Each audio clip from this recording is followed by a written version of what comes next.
Selamat pagi saudara-saudara, Tuhan memberkati saudara semua, Tuhan mengasihi kita semua. Mari kita tundukkan kepala kita, mari kita berdoa. Tuhan Yesus, terima kasih atas kebaikan-Mu dalam kehidupan kami.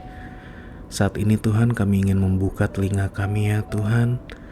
Kami merendahkan hati kami ya Tuhan, bimbing kami Tuhan di dalam kehidupan kami. Bimbing kami saat ini ya Tuhan, dengan penuh kerendahan hati ya Tuhan, supaya Tuhan kami bisa belajar Tuhan, supaya kami bisa patuh terhadap firman-Mu.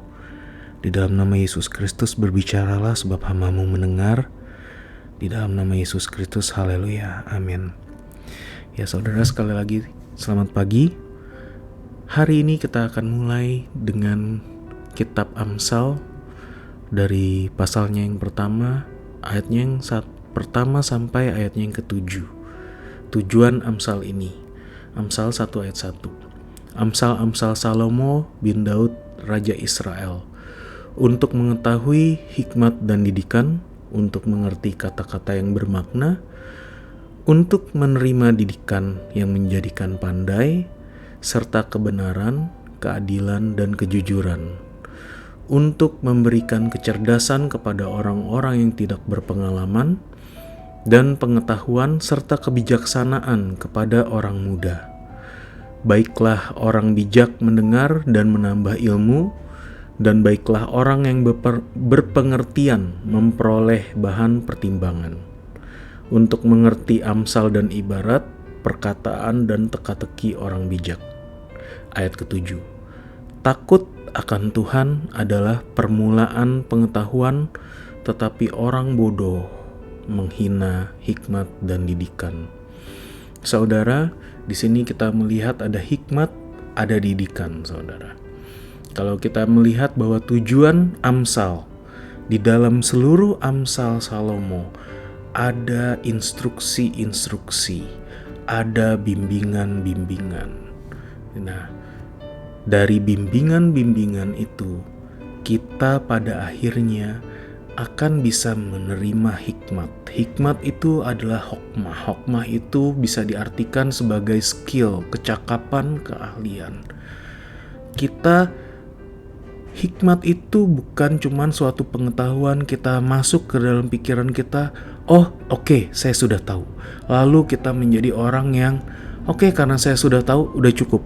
Tidak. Hikmat diawali dari didikan. Didikan itu adalah pada saat kita menerima hukum Tuhan, kita menerima perintah Tuhan, kita menerima instruksi, kita menerima kita harus begini, kita harus begitu. Itu tercantum di dalam firman Tuhan, di dalam Alkitab dan di dalam Amsal ini. Setelah kita menerimanya, perlahan-lahan kita mendisiplinkan diri kita untuk mengikutinya. Perlahan-lahan kita akan mulai cakap, sama seperti anak yang baru belajar. Kita berlatih sampai akhirnya kita bisa melakukannya. Nggak usah jauh-jauh. Mereka yang baru lahir mulai belajar berjalan. Mereka akan berjalan, mereka mulai dari merangkak, lalu mulai berdiri, tertatih-tatih, jatuh lagi, bangun lagi. Itu adalah didikan. Itu adalah kita mulai dari kita tidak bisa, kita berlatih perlahan-lahan di dalam satu proses. Itu arti dari didikan. Setelah kita terus-menerus menjalani proses itu, kita mulai cakap. Begitu juga dengan hal-hal di dalam kehidupan. Kita akan menjadi semakin cakap.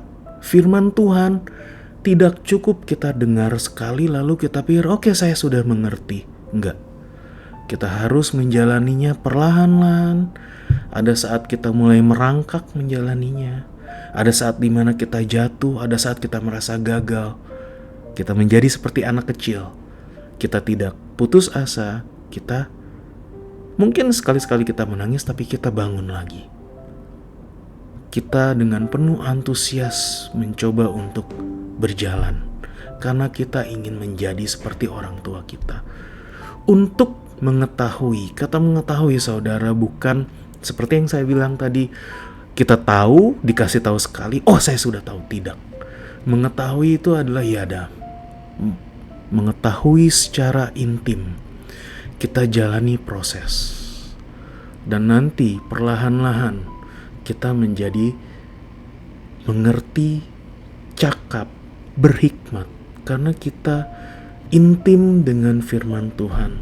Kita bukan hanya mendengar sekali, tetapi kita jalani terus-menerus.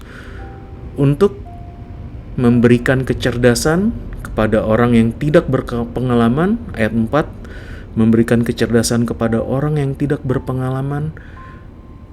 Ada orang-orang yang simple, tidak berpengalaman, mereka nggak tahu.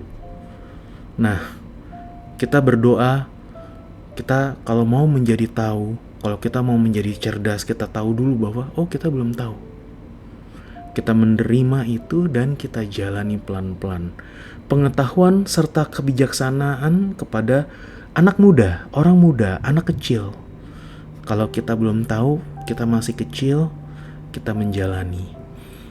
Baiklah orang bijak, ayat 5. Baiklah orang bijak mendengar dan menambah ilmu, dan baiklah orang yang berpengertian memperoleh bahan pertimbangan. Enggak ada kata berhenti belajar dalam Tuhan, dalam firman Tuhan. Kita menjalani, kita mengikuti terus prosesnya. Kita tidak hanya karena sekali kita mendengar, kita merasa kita tahu, tapi kita jalani terus-menerus. Kita tidak merasa cukup mengerti, kita tidak merasa cukup tahu. Kita datang dengan sikap seorang murid yang membuka telinga dan memberi punggung untuk bimbing aku Tuhan, didik aku Tuhan. Amsal dibuka dengan mari kita rendahkan diri kita.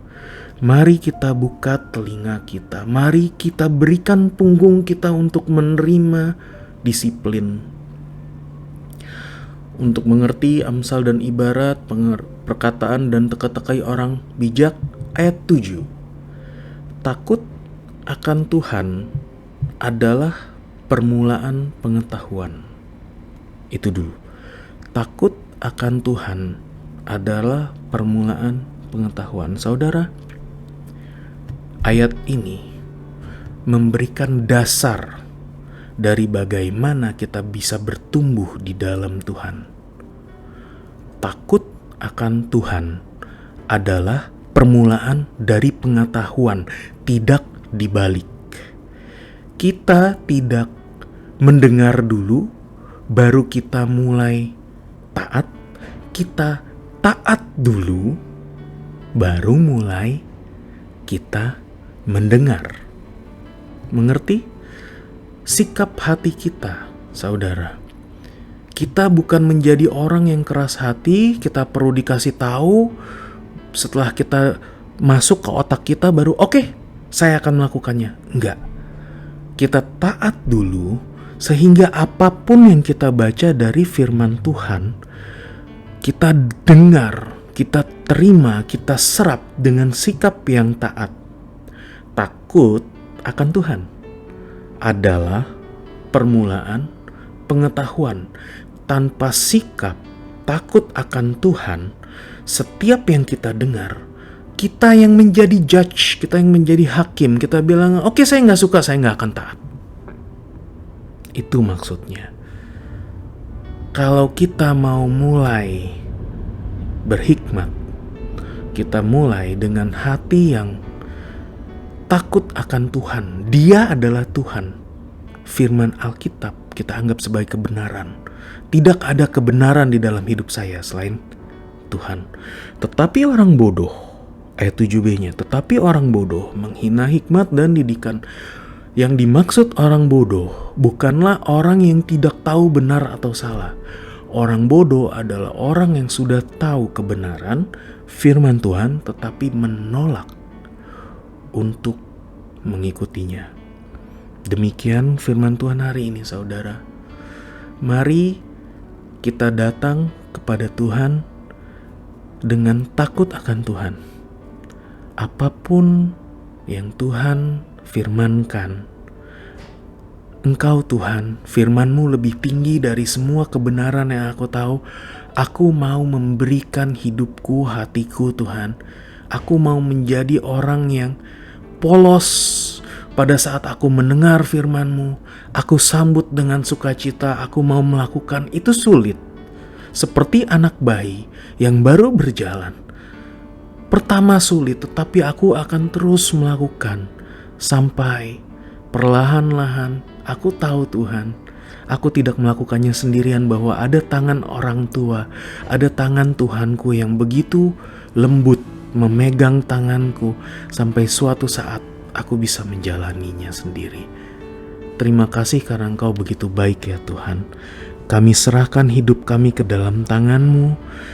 Saat ini kami tahu Engkau adalah orang tua, Engkau adalah Bapa yang sungguh baik. Kami mau Tuhan mendengar didikan-Mu dan mulai berhikmat ya Bapa. Kami serahkan seluruh hidup kami ke dalam tangan-Mu. Di dalam nama Yesus kami telah berdoa dan mengucap syukur. Haleluya. Amin.